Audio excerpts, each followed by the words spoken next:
Well, hello, Evolver. Daymond here with Daymond and Company, technically inclined, creatively driven.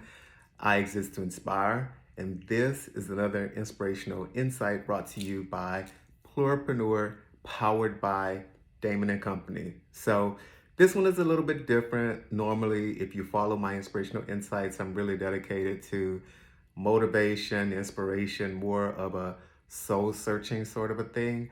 But I was like, you know what? A situation came across my desk literally, and I've been working something in the background. It's like, oh, this is something that people are probably really interested in, and it's about trademarking. So I recently have gone through a trademark renewal. Oh my goodness. So we'll get to that. But if you are interested in trademarking, I figured, hey, let me talk to you directly about my personal experience with trademarking. And then if you're looking to trademark, an aspect of your business or an idea that you have, or it's a brand that you have just launched and now you're like, oh, this is mine and I want to keep it and I don't want anybody to infringe on my brand. Well, this video is for you, so I encourage you to stay right there. Now, if you don't follow my YouTube channel, I have a YouTube channel. Just look me up, Daymond the Brand, on YouTube, and I have a lot of videos there. A lot of times I talk about things like branding, or I give you some motivation or some inspiration, and you can just follow me there, or you can follow me on my social media. Daymond the Brand at IG, Daymond and Company Coaching on Facebook, Daymond CO on Twitter, or just type in the hashtag Daymond CO, DAYMOND CO. So that represents Daymond and Company. So hashtag Daymond CO, and then you'll get to me somehow. But let's rein this back in and talk about trademarking. Are you interested in trademarking?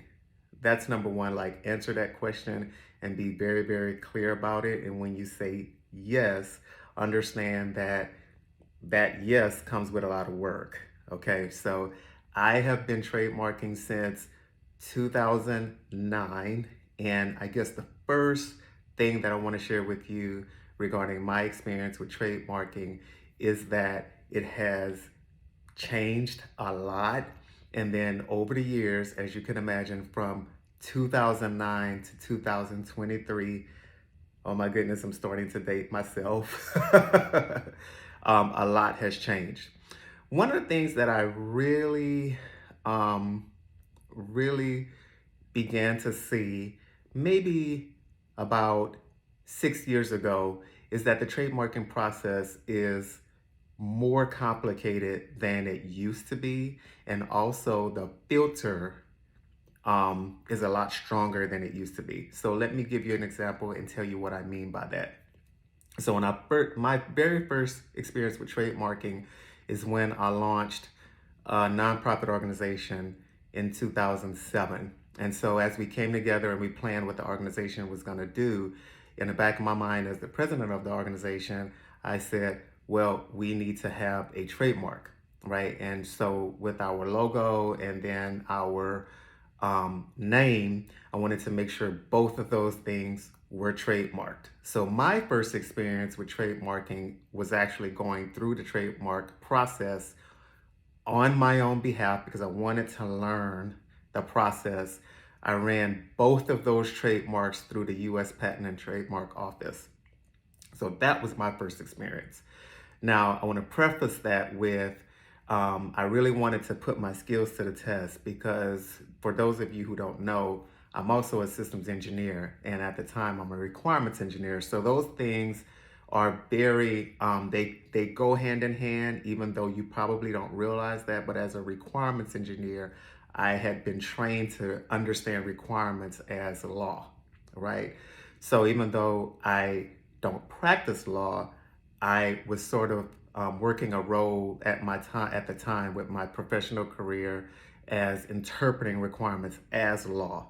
So that means that every application that I look at thereafter to this very day, I tend to see it as a form of following the law, right? So I wanted to learn how to go through all of those requirements for establishing a trademark to actually establish a trademark.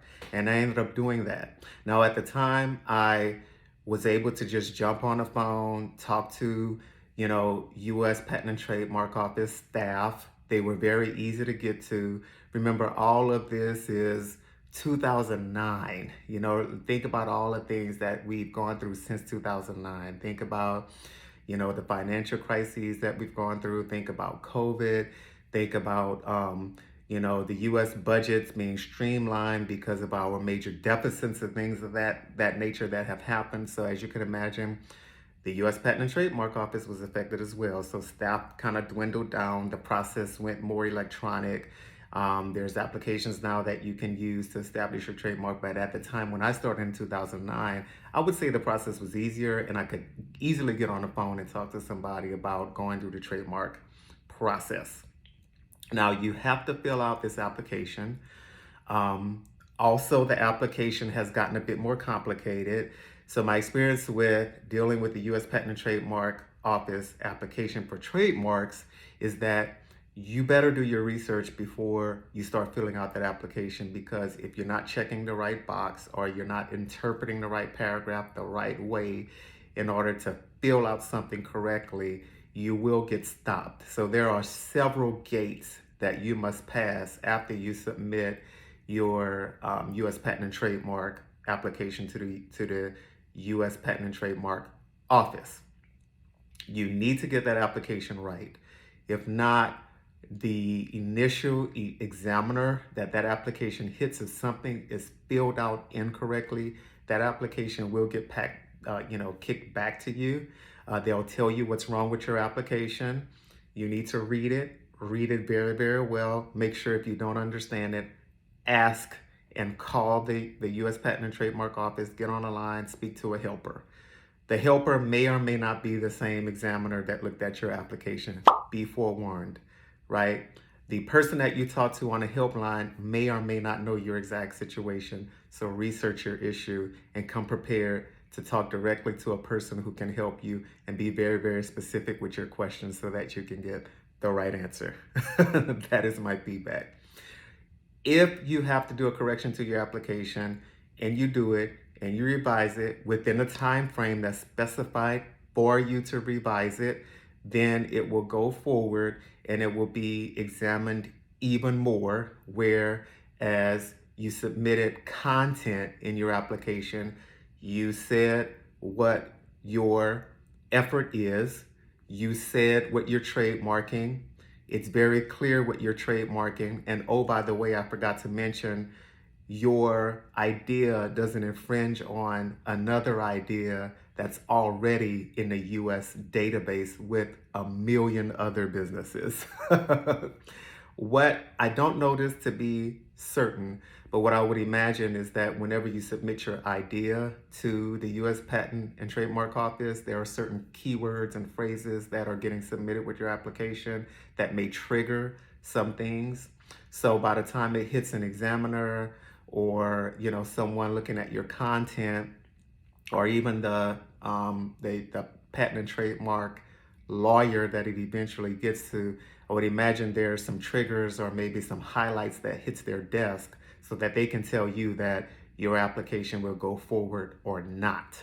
So what I didn't mention is that when you initially start this entire process, you better jump on Google, search Google, and there's also a huge database called Tease that the U.S. Patent and Trademark Office has already established for you to use. So you research that before you do your application to understand what your chances are of getting your trademark approved. And I can tell you it's even harder now than it was in 2009, because imagine now, 15 or so years have passed with all of these ideas now that have gone through the database, since I've even started the whole process.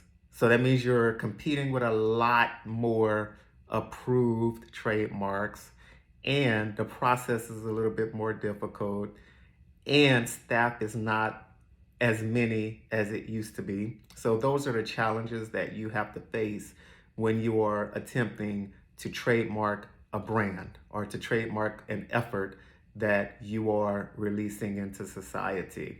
Now, what they're checking for is your what they call your specimen as well.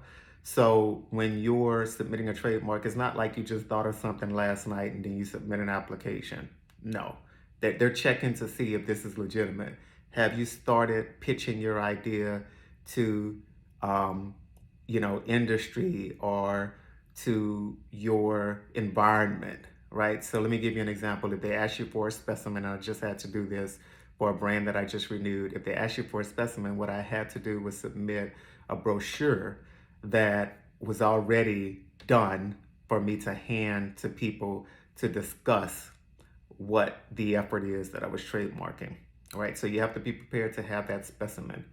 If you are designing clothing and it's a brand that you have established, be ready to snap a picture of your apparel with the name on it or the name stitched in in a collar or something like that. That brings me to another point. So when you're establishing a trademark, also understand that there comes a point where you have to claim a class with your trademark. So what I mean by that is there are 1,000 categories that you have to sift through and say, my trademark needs to be associated with this class, i.e. apparel or administrative services or, real estate or something like that. And you select one or more classes. With each class that you select, you're looking at more fees. So be very, very aware of that as well, right?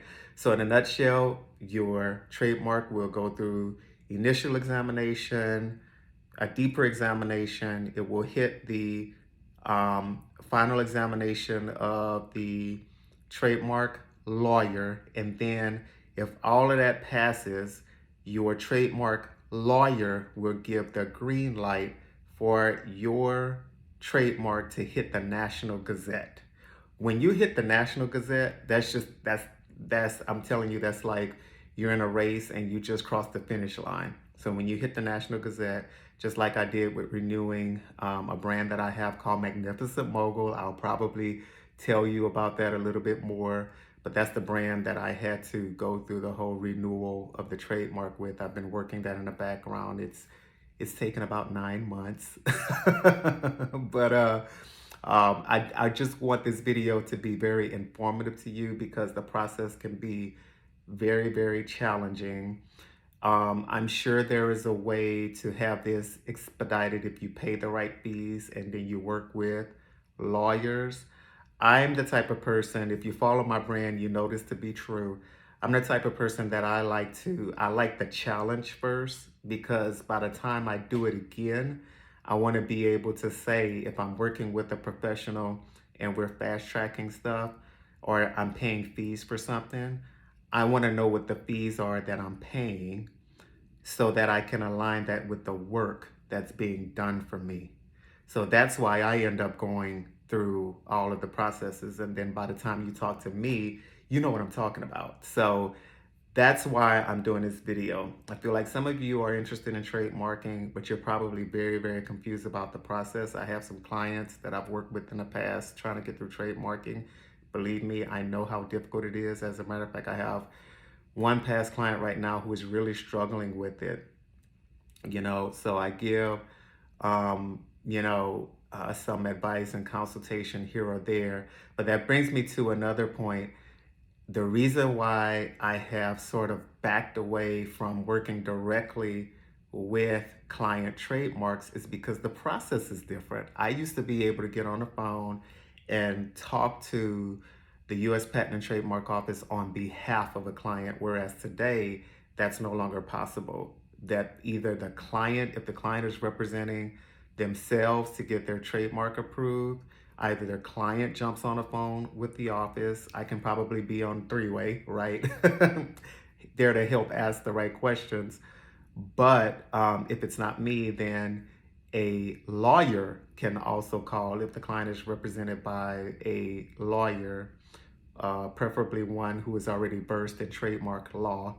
The lawyer can call on behalf of the client and then work with the U.S. Patent and Trademark Office to go through the entire approval process. But again, like I mentioned to you, that's great, but I like to understand the process too, right? So that can be something that I have in my tool belt, and I can adequately come to you as Daymond the brand and advise on next steps. This is one part of branding. Trademarking that I don't even ever think I've talked on this unless I was working with someone directly with helping them to trademark a brand that they have. But just a little background about me before I end this video, because I'm trying to keep this below 20 minutes. I've worked 3 trademarks on my own, and I've helped clients, multiple clients, get through the trademarking process. I now own 2 trademarks. One of them I keep on the shelf. The one that I just explained to you, Magnificent Mogul, is the one that I keep on the shelf. It's a brand dedicated to highlighting entrepreneurs. I've done it in the past, to brush up on my video skills, being able to get in front of you and talk to the camera. I launched Magnificent Mogul so that I could sit on a couch with emerging entrepreneurs and have the right questions that can empower people. So I've done that in the past, and that's what that brand is dedicated to.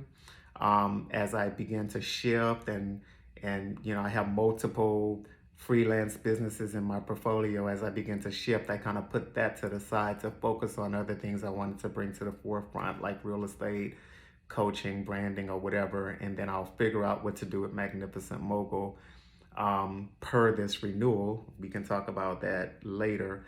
But, my experience with trademarking is that I have 2, right? And the process is very, very, very difficult.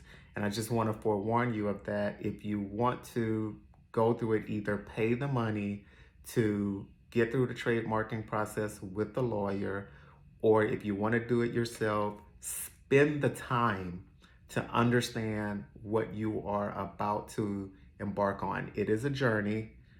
I have full confidence in you that you can get through it. I did it. As a matter of fact, I did it. One of the brands, that very first brand that I told you about that I trademarked, long story short, when I first got that brand pushed through the office and it went to what they call it, it's a public announcement. I assume several businesses get triggered based on keywords. That brand triggered a national publication whose legal counsel called me on the phone directly and said, I see that you are launching this brand. We don't think that you should launch it. And oh, by the way, I am attorney so-and-so who is, coming to you with this request for you to cancel your trademark application. Okay. And here's the place I am today in 2023, because remember that was 2009. All of this inspiration and motivation that I offer to you is because I have built it up in myself. And I remember I'm not a lawyer. I'm an engineer, but I'm not a lawyer. I remember getting on the phone with the lawyer, and I was really ready for his conversation. For some reason, I don't know if it's because maybe I was having a difficult day, but when he called me, I said, okay, thank you for your phone call, but please allow me to explain to you that when I submitted this application, I knew absolutely nothing about your nonprofit organization. So I want my application to go forward, and then you send me whatever notification you need to send to me so that we can figure out how to resolve the situation. Long story short, that legal counsel sent me 20 reasons why they thought that application should not go forward. And I sat up one night between 10:30 and 11:30 p.m. and rebutted all 20 of his responses to me, and he backed off. And my application went forward and my trademark was approved, right? And this was against I'm not gonna say the name of the national publication, but it was a national publication legal counsel who called me. Getting through that process boosted my confidence so much. So I'm here to tell you, Listen, do what you want to do. You can be your best you. Just put all of your faith into it and work into it, and you will get it. Okay, Evolver? I'm right over my 20 minutes. You have a wonderful day. XO.